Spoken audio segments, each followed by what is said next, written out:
Trains with update number 34 today.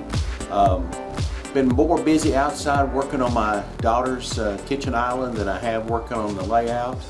I did get one thing finished on a building that I wanted to show you.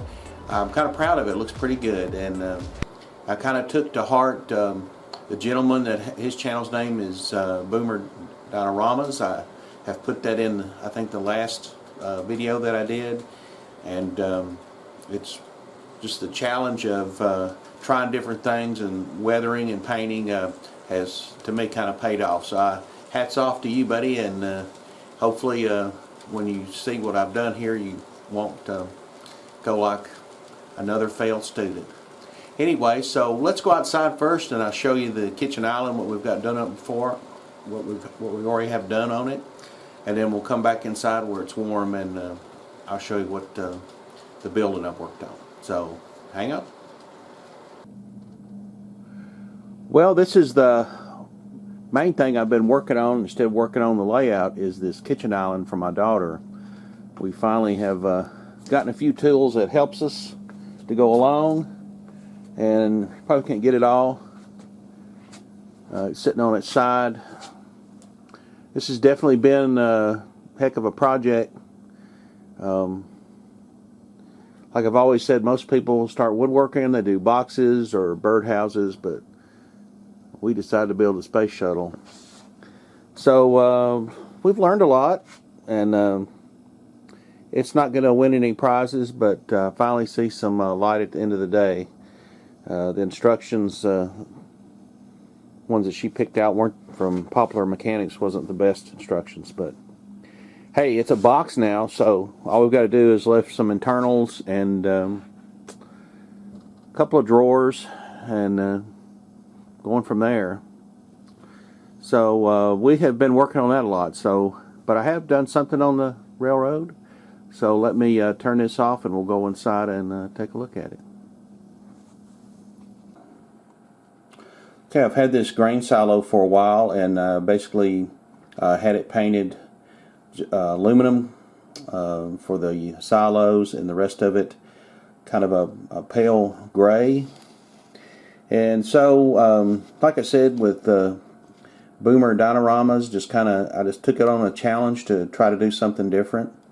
And then, plus the fact that I have my whole working career has been in metal finishing, and one of the big issues with metal finishing is corrosion resistance. And I got to thinking, after looking at a few pictures online of some old grain silos that have rusted pretty good, and I decided to see if I could duplicate that, and it turned out pretty good. I won't glue this down to the layout, but it's just kind of like a mini, I don't know, I guess you might say a mini diorama. Just taking some old buildings that I had built some time ago, and of course a little grain truck, and just kind of put this together, and I'm pretty happy with it. As far as painting it, it's on a piece of styrene that I used painted with concrete, and then marked out the areas that I was going to glue the structures on, and sanded that portion off. But basically what I started out with was on the tanks is this Testors rust paint pen, and I use this to paint the rails. But when I painted the top and the sides, it was really shiny, and so I took one of the suggestions from the gentleman I just mentioned, this flat white XF2 from Tamiya, and basically coated the whole everything that I had rust on, coated it with that white. And I don't know if you can see it that well, but you know, anything that is basically that's zinc plated, it'll corrode white first. Oh, I'll flip the truck over, and I'm not sure how well you can see that or not. I don't have the best lighting, and I've never really been able to figure out this where you sit down like Vinny and build and do filming. But maybe you can see right here at the edges some white.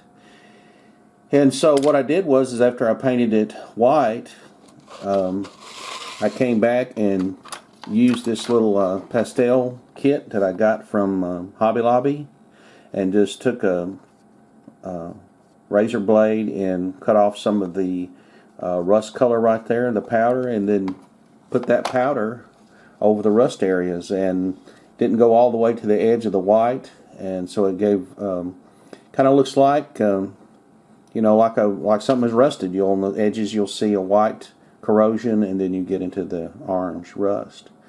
And I kind of gave it a light on the tubes, the feeding tubes down to this way. And when I got finished, I just took some Aquanet hairspray and sprayed over it, and got it turned out really good. I'm even surprised myself. I used this gray ballast. I still got to do some touch-up on that didn't get covered good. And my local hobby shop, which I say local, but it's about an hour away, I got some 2mm static grass, and I don't have a static grass applicator, but I just put some white glue down and some tweezers and put that around the tanks, and it looked really good. Again, I apologize, it's not the best lighting. This is the best I can do. I made a scale, basically using this Tamiya Red Brown, which is XF90, and then just did some weathering with some Vallejo washes, you know, some pale gray washes and gray washes that I purchased, and put it on the concrete and that. Not so sure about the concrete. You know, I put some the Woodland Scenics weeds along the edge here, so I want to get this look that it's still used but not very often. And but anyway, again, I apologize, this is not the best light. I'll take it back down to the layout, and maybe it'll look better down there. But that and the kitchen island, that's all I've worked on, and like I said, I'm very pleased with this. I think it turned out really good.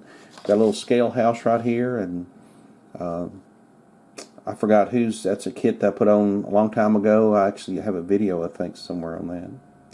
So anyway, let me turn this off, and we'll take it back down to the layout and see what it looks like down there. So hang on a minute.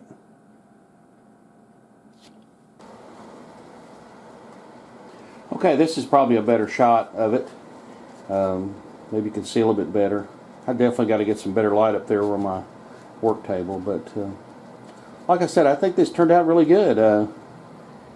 It's going to go along with the this old building right here. I've got to get a sign, and I need to redo the top of it.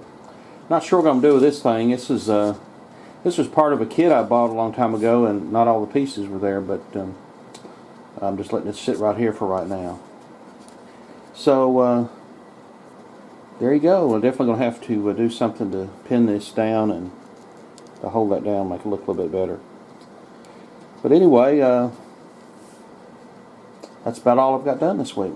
So let me turn this camera off and get in front of it again.